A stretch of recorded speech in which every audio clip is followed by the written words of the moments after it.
இப்போ பிஜேபி ஒரு பக்கம், ஏடிஎம்கே ஒரு பக்கம். அப்போ ஓட்டை இரண்டு பக்கம் பிரிச்சிடுறாங்க.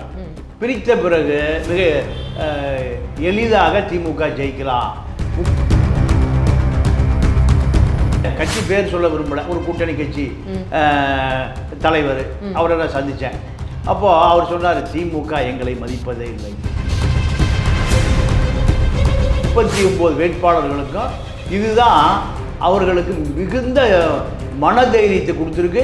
கூட்டணி கட்சிகளை மதிப்பதில்லை. இது எங்கள் தலைமை எங்களுக்கு சொன்ன வேத வாக்கு. அப்போ உனக்கு எதுக்கு காசு கொடுக்கணும்? நீ கூட்டணி கட்சி உன்னை எதுக்கு கூட்டிகிட்டு போகணும்? உனக்கு அதுக்கு பூத்து கம்பெனி பணம் கொடுக்கணும்?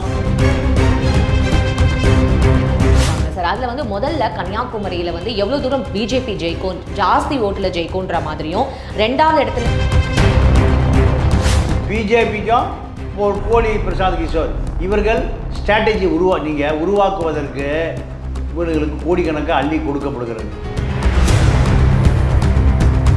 நான் முஸ்லீம்களையும் கிறிஸ்தவர்களையும் தலித்துகளையும் பாவப்பட்ட ஜென்மங்களாக தான் பார்க்குறேன். இந்தியாவில் எல்லாமே கார்பரேட் முதலாளிகள். இவங்க எதுக்கு நீ காசு வாங்குற? பணம் வாங்குன்னு சொல்லும் போல தப்பு. கொள்ளையடிச்சு 5 கோடி கொள்ளையடிக்கிற, இங்கே 500 ரூபா கொடுக்குற. எங்களுக்கு வேணும்னா நீங்கள் ஓட்டு போட்டால் தான் நாங்கள் மோடி எதுக்க முடியும். அப்போ நீங்கள் எனக்கு ஓட்டு போடுங்க. அதிகாரம் எனக்கு வேணும். அது டெல்லி பிராடு, இது தமிழ்நாடு பிராடு. இதுதான் ரெண்டுக்கும் பெரிய. நான் சேது சமுத்திர திட்டத்தை நம்பி இருக்கேன். அங்கே அடிச்சு 5000 கோடி இருக்கு. அங்கே ஒரு 10 கப்பல் ஓடுது.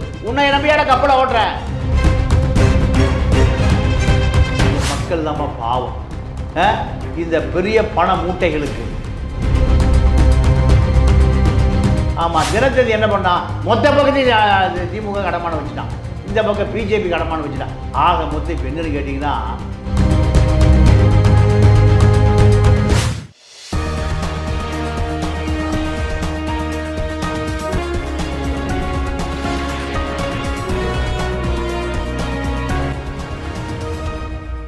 வணக்கம் நேயர்களே, இது தமிழக அரசியல் களம். ஏப்ரல் 19 எல்லாருமே வந்து ஓட்டு போடுறதுக்கு கண்டிப்பாக ரெடி ஆகிடுங்க.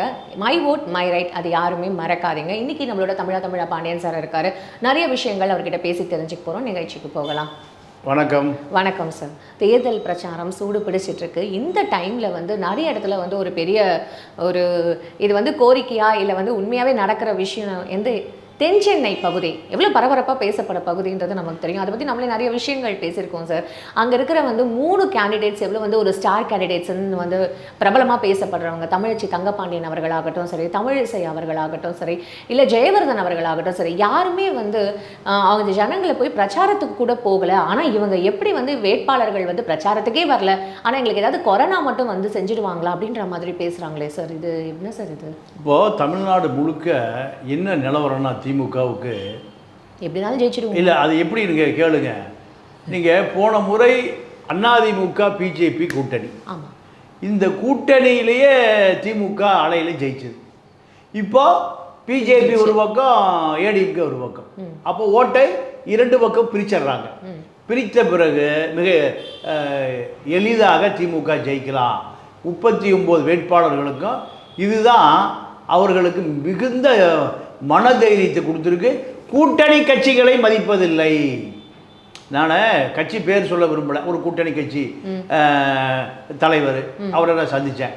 அப்போது அவர் சொன்னார், திமுக எங்களை மதிப்பதே இல்லை, திமுக கூட்டணி தான் இருக்கான். ஏன்னு கேட்டேன். இல்லைங்க, பூத்து கமிட்டி கூட பணம் தர மாட்டேங்கிறாங்க.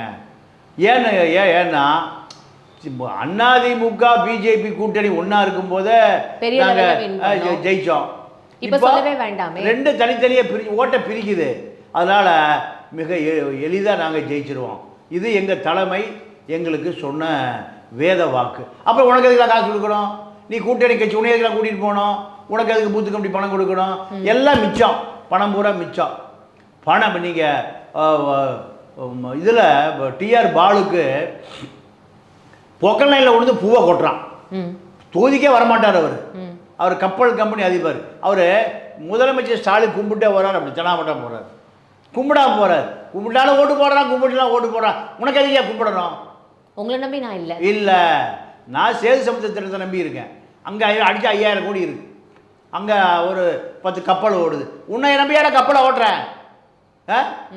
நீங்கள் இப்போ கார்த்திக் சிதம்பரம் சொல்கிறாரு, நீ என்ன ஓட்டு வாங்கிட்டு போயிட்டா ஆளைய காணா, ஏய் நீ ஓட்டே போட வேண்டாம் தகுது. கார்த்திக் சிதம்பரம் ஒரு ஓட்டுல ஜெயிக்க போற. ஒத்த ஓட்டு கதைலாம் இவருக்கு தெரியாது போல இருக்கு. ஒரு ஓட்டுல வந்து எப்படி வின் பண்ணாங்கன்ற கதை இவருக்கு தெரியாதா சார்? அவரு ஒரு பல நாடுகளில் பங்களா இருக்கக்கூடிய ஒரு பெரிய கோடீஸ்வர புள்ள. பல நாடுகளில் அவங்க அப்பா வந்து உள்துறை அமைச்சர், ஃபைனான்ஸ் மினிஸ்டர் இருந்த ஃபேர் குரோத்தில் 500 கோடி ரூபா அடித்து நரசிம்மராவ் விரட்டி விட்டார் 91-96. ஃபேர் குரோத்தில் அர்ஷத் மேத்தான காசு வாங்கின ஆளுங்க. அப்போது இவர்களுக்கு இந்த மக்கள் தான் பாவம். இந்த பெரிய பண மூட்டைகளுக்கு பெரிய பல ஆயிரம் கோடிகள் வைத்திருக்கக்கூடிய இந்த மிகப்பெரிய செல்வந்தர்களுக்கு,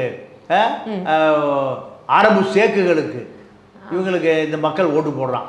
சார் இப்போ நீங்கள் வந்து இப்படி சொல்கிறீங்க டிஎம்கே வந்து ஒரு பெரிய இதில் இருக்குன்னு. நான் ஒரு ஸ்டாட்டிஸ்டிக்ஸ் வந்து சமூக வலைதளங்களில் பார்த்தது நான் எடுத்துகிட்டு வந்திருக்கேன் சார். இது வந்து ஒரு மக்கள் சர்வே, ஒரு பெரிய ஒரு பிரபல தொலைக்காட்சி வந்து நியூஸ் தொலைக்காட்சி இது போட்டிருக்கிறது.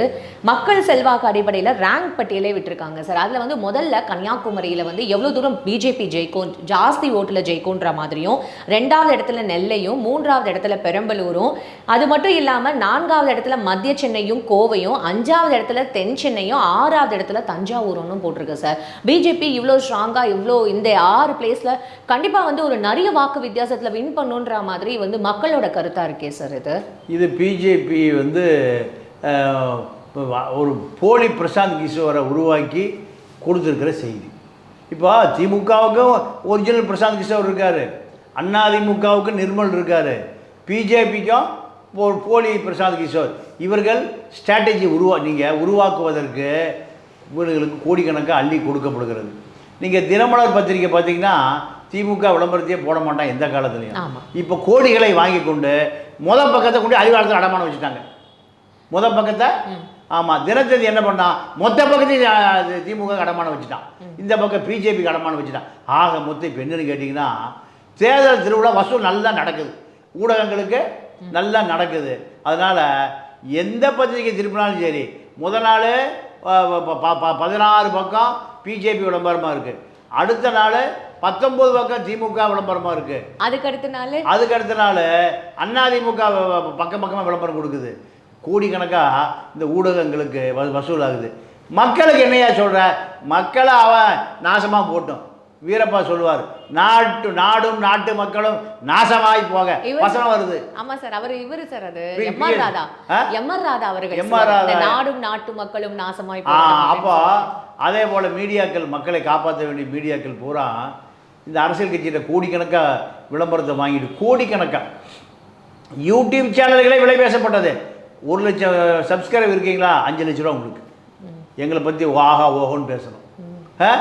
இப்படி நீங்கள் பாவம் வாடகை கொடுக்க முடியாமல் காலி பண்ணலாம் நிலைமையில் இருந்தான் பல யூடியூப் நண்பர்கள். பார்த்தா இப்போ எல்லாம் தேர்தல் வந்த உடனே எல்லாம் மஞ்சள் குளிக்கிறேன். என்னடானா அதிமுக கவனிச்சுட்டு போனால், திமுக கவனிச்சுட்டு போனால், பிஜேபி கவனிச்சுட்டு போனால் எல்லாம் 5-5 லட்சம் வாங்கிட்டான். சரி நம்ம பயலுவாக வாழட்டும் கொஞ்சம் நாளைக்கு. இப்படி தான். ஆக மக்கள் ஒரு கணிப்பு போட்டு வச்சுருக்கான். என்ன கணிப்பு? வேறு வழியே இல்லை, திமுகவுக்கு தான் அந்த கணிப்பு. ஏன்னா நான் முஸ்லீம்களையும் கிறிஸ்தவர்களையும் தலித்துகளையும் பாவப்பட்ட ஜென்மங்களாக தான் பார்க்குறேன் இந்தியாவில்.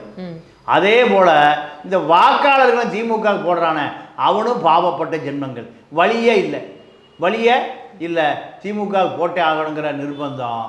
ஏன்னா திமுகவை தவிர வேறு ஆப்ஷனே இல்லை. அதிமுக பிஜேபி 2 தனித்தனியாக நிற்கிற காரணத்தினால பிஜேபி வேண்டான்னு நினைக்கிறான் மக்கள். பிஜேபி தமிழ்நாட்டு மக்கள் பிஜேபி வேண்டான்னு நினைக்கிறான். வேண்டான்னு நினைக்கிற பொழுது யாருக்கு போடுறது? திமுகவும் வேண்டான்னு தான் நினைக்கிறான். திமுகவும் வேணும்னு நினைக்கல. பிஜேபி இப்போ பொது எதிரியாக இருக்கான் இவன். நீங்கள் வேறு வழி இல்லை, தமிழ் எதிரி. ஒரே விஷயம், அவன் வட இந்தியா, இவன் நம்ம ஒரு உள்ளூர் ஆள். சரியா, உள்ளூர் ஆளுக்கு போட்டு தொலைவோம். இந்த மனநிலையில் தான் மக்கள் இருக்கான். ஆனால் திமுகவுக்கு விரும்பி போடலை, எந்த முஸ்லீம்களும் திமுகவுக்கு விரும்பி போடலை, தலித்துகள் விரும்பி போடலை, கிறிஸ்தவர்கள் விரும்பி போடலை, கம்யூனிஸ்டுகள் விரும்பி போடலை. எல்லாமே வெறுப்பில் தான் போடுறான். வெறும் அதாவது கம்யூனிசத்தில் சொல்லுவான், நட்பு முரண்பாடு பகை முரண்பாடு. பகை முரண்பாடு அது என்றைக்குமே சேராது. எதிரி நட்பு முறை, அண்ணன் தம்பி மச்சான் மாமன் சண்டை போட்டால் நாளைக்கு சேர்ந்துக்கலாம். அதனால் நம்ம வயதான எம்பியாக போகிறான், திருடி இங்கே தானே வைக்க போகிறான், மொத்த சேவையை எடுத்துக்கலாம் பின்னாடி. இதை பிஜேபிக்காரன் எடுத்தால் டெல்லிக்கு போய் வாங்குறதுக்கு நடக்காது. அதனால் திமுக கொள்ளையடித்தாலும் பரவாயில்ல, டிஆர் பாலு கப்பல் விட்டாலும் பரவாயில்ல, கலாநிதி மாற விமானம் விட்டாலும் பரவாயில்ல, இப்படி முழு வாங்க. நீங்கள் தேனியில் பார்த்தா இப்போ தினகரன் என்ன பண்ணுறாரா, ஆர்கே நகரில் ஜெயிச்சால 20 ரூபா நோட்டை கொடுத்து 20 ரூபா நோட்டு எலெக்ஷன் முடிஞ்சு கொடுத்தீங்கன்னா உங்களுக்கு 5000 உண்டு. இப்போ 50 ரூபா நோட்டு ஆகிட்டாராம். ஆளுக்கு ஒரு 50 ரூபா நோட்டு நாங்கள் டிக் பண்ணி தருவோம், இதை கொடுத்தீங்கன்னா எலெக்ஷன் முடிஞ்சோடனே 5000 ரூபா தருவோம். இப்போ அவர் அங்கே வேலையை ஆரம்பிச்சிட்டார், ஆர்கே நகர் வேலையை அங்கே ஆரம்பிச்சு. ஆக எந்த பக்கம் திரும்பினாலும் மக்களை ஏமாற்றுகிற வேலை தான் நடக்குது. மக்களை தலையில மிளகா அரைக்கிற வேலை. என்ன தெரியுமா சார் சொல்றேன், மக்கள் தானே வாங்கிக்கிட்டுமே சார், அவங்களோட பணம் தானே சார், அவங்ககிட்ட தானே கொள்ளை. இல்லம்மா, அதாவது இல்ல அந்த மாதிரியான மைண்ட் செட்டுக்கு இப்போ எல்லாரும் போனதுனால. இல்லை அதாவது நீங்கள் கேரளாவில் போய் கொடுக்கல, அவனும் மனுஷன் தானே, அவனும் மக்கள் தானே. அவன் கொள்ளையும் அடிக்கிறதில்ல, கொள்ளையில் கூட்டும் சேர்றதில்ல. நீங்கள் பணம் கொடுக்குறவன் எல்லாமே கார்ப்பரேட் முதலாளிகள். இவங்கள்ட்ட எதுக்கு நீ காசு வாங்குற? பணம் வாங்குன்னு சொல்லும் போல தப்பு. கொள்ளையடிச்சு 5 கோடி கொள்ளையடிக்கிற, இங்கே 500 ரூபா கொடுக்குற. ஒரு ஆளுக்கு, ஒரு ஆள் தலைக்கு 5 கோடி கொள்ளையடிக்கிற. ஆனால் கொடுக்குறது எவ்வளவு? 500 ரூபா கொள்ளையடிக்கிற, 500 ரூபா கொடுக்குற. இதை மக்கள் அனுமதிக்கவே கூடாது. நீங்கள் மக்களுக்கு ஒரு தலைமை வரணும். ஏழையாக ஒரு தலைமை வரும். நல்ல கண்ணு கோயம்புத்தூர் ஜெயிக்க முடிஞ்சுதா? டெபாசிட் போச்சு. நல்ல கண்ணு யாருக்காக கெடுதல் பண்ணியிருப்பாரா? நல்ல கண்ணு யாருக்காக கெடுதல் பண்ணியிருப்பாரா? கெடுதலே. ஆனால் ஜெயிக்க முடியல. என்ன காரணம்? செத்து போனார் இப்போ தான் சங்கரையா, 102 வயசு. வெள்ளைக்காரன் காலத்துலேயும் அடி வாங்கினார், நேரு காலத்துலேயும் அடி வாங்கினார், மிதி வாங்கினார். எதுக்காக? அந்த கம்யூனிஸ்டத்தை காப்பாற்றுறதுக்காக, ஏழை எளிய தொழிலாளர்களை காப்பாற்றுறதுக்கு. அவர் கடைசி வரைக்கும் ஜெயிக்கவே முடியல. சார் இப்போ இந்த கேள்வி உங்ககிட்ட கேட்கணும். டிஆர்பி ராஜா, நீங்கள் வந்து டிஆர் பாலு அவரை பற்றி சொல்லும்போது நான் இதை கேட்கணும். டிஆர்பி ராஜா அவர்கள்கிட்ட கேள்வி கேட்டிருக்காரு ரிப்போர்ட்டர், எப்போ வந்து கோவையில் மெட்ரோ ரயில் வரும் அப்படின்ற மாதிரி. உங்களுக்கு வர சமயத்தில் வரும், நீங்கள் அதை பற்றிலாம் யோசிக்காதீங்க அப்படின்ற மாதிரியே சொல்கிறாங்க சார். இவங்க தான் வந்து இங்கே வேளச்சேரியிலேருந்து ஆதம்பாக்கத்துக்கு வந்து ட்ரெயின் விடுறதா சொல்லி 10 வருஷம் ஆகுது, அதுவே வரலையே சார். அப்போ வர சமயத்தில் வரும் அப்படின்னா அதுவும் நம்ம வெயிட் பண்ணி தான் ஆகணுமா? 10 வருஷமான இதுவே வரலையே, அதுக்குள்ளே மெட்ரோ ரயில் பற்றி நீங்கள் கவலைப்படாதீங்கன்ற மாதிரி பேசுகிறாரு. அதெல்லாம் வராதில்ல சார் அப்போது? ஆமாம், தேர்தல் வாக்குறுதி நீங்கள் கொடுப்பது பூரா அந்த 3 நாள் தான், 1 வாரம், 15 நாள். இதெல்லாம் சீரியஸாக எடுத்துக்கவே கூடாது. நீங்கள் கூவத்தில் தேனாராக ஓடுங்குவான், சைதாப்பேட்டை பக்கம் பாலாராக ஓடுங்குவான். பாலும் தேனும் ஆறுல எங்கேம்மா ஓடுது? அரசியல்வாதி வாக்குறுதி அப்படி தான் இருக்கும். அரசியல்வாதி வாக்குறுதி இப்படி தான் இருக்கும். அள்ளி தெளிச்சுட்டு தேர்தல் முடிஞ்சோடனே பாங்க, நீ யார், நீயே எனக்கு ஓட்டு போட்டியா, உன் ஓட்டே வேண்டாம் போ. அப்போது இந்த அளவுக்கு மக்கள்கிட்ட அவேர்னஸ் இல்லை, விழிப்புணர்வு இல்லை. விழிப்புணர்வை ஏற்படுத்தக்கூடிய அரசியலும் மக்கள்கிட்ட இல்லை. மக்கள் அடிமைகள், கொத்தடிமைகள், பண்ணை அடிமைகள். நீங்கள் எம்பிக்கள் பூரா முதலாளிகள், எம்பி பெருமுதலாளி, எம்எல்ஏ முதலாளி. இப்படி தான் எம்பி எம்எல்ஏ எல்லாம் சேர்த்து மொத்தமாக வச்சுருக்கிறவங்க கார்ப்பரேட் முதலாளி. இப்படி தான் இருக்குது அரசியல். மக்கள் கூலி தொழிலாளி. ஓட்டு போடுறான், ஓட்டை போட்டு போயிரு, உனக்கு 1000 கொடுத்தல போயிட்டாரு. அப்போது இப்படி இருக்கும்போது இந்த டிஆர்பி ராஜா அவர்கள் வந்து எதுக்கு பிஜேபியை பற்றி அவ்வளோ விமர்சனம் பண்ணணும்? நீங்கள் வந்து என்ன செஞ்சீங்க? மோடி அவர்கள் வந்து 15 லட்சம் கொடுக்குறேன்னு சொன்னார், என்னாச்சுன்னு எம்கே ஸ்டாலின் அவர்களும் தான் கேட்டுட்ருக்காரு. இவர் சொன்ன வந்து அத்தனை வாக்குறுதிகளும் இவர் நிறைவேற்றிட்டாரான்றதை இப்போ மக்கள் மத்தியில் வந்து பேசப்படுது சார். அப்போது அது வந்து இவங்க செய்யாத போது இவங்க வந்து 10 வருஷமாக நீங்கள் என்ன செஞ்சீங்க அப்படின்னு மோடி அரசை கேட்கறது வந்து எந்த விதத்தில் நியாயம் சார்? இவங்க மோடி அரசை கேட்டால் தானே மக்கள் இவங்களுக்கு ஓட்டு போடுவான். மோடியை நீங்கள் எதிர்த்தா தான் இந்த மக்கள் ஓட்டு போடுவான். இந்த மக்கள் வந்து மோடியை எதிர்க்கக்கூடிய வலிமை எங்களுக்கு வேணும்னா நீங்கள் ஓட்டு போட்டால் தான் நாங்கள் மோடி எதிர்க்க முடியும். அப்போ நீங்கள் எனக்கு ஓட்டு போடுங்க. அதிகாரம் எனக்கு வேணும். அது டெல்லி பிராடு, இது தமிழ்நாடு பிராடு. இதுதான் ரெண்டுக்கும் பெரிய வித்தியாசம் இல்லை. மக்களாகி நீங்கள் தான் யாருக்கு ஓட்டு போடணுன்றதை கரெக்டாக வந்து சூஸ் பண்ணி ஏப்ரல் 19ஆம் தேதி மறக்காமல் எல்லாருமே ஓட்டு போடுங்க. மை ஓட் மை ரைட் மறந்துடாதீங்க. மீண்டும் நாளைக்கு சுவாரஸ்யமான தகவல்களோடு நம்ம தமிழா பாண்டியன் சார் கிட்ட டிஸ்கஸ் பண்ணலாம். உங்களிடமிருந்து விடைபெறுவது உங்கள் அமிர்தா.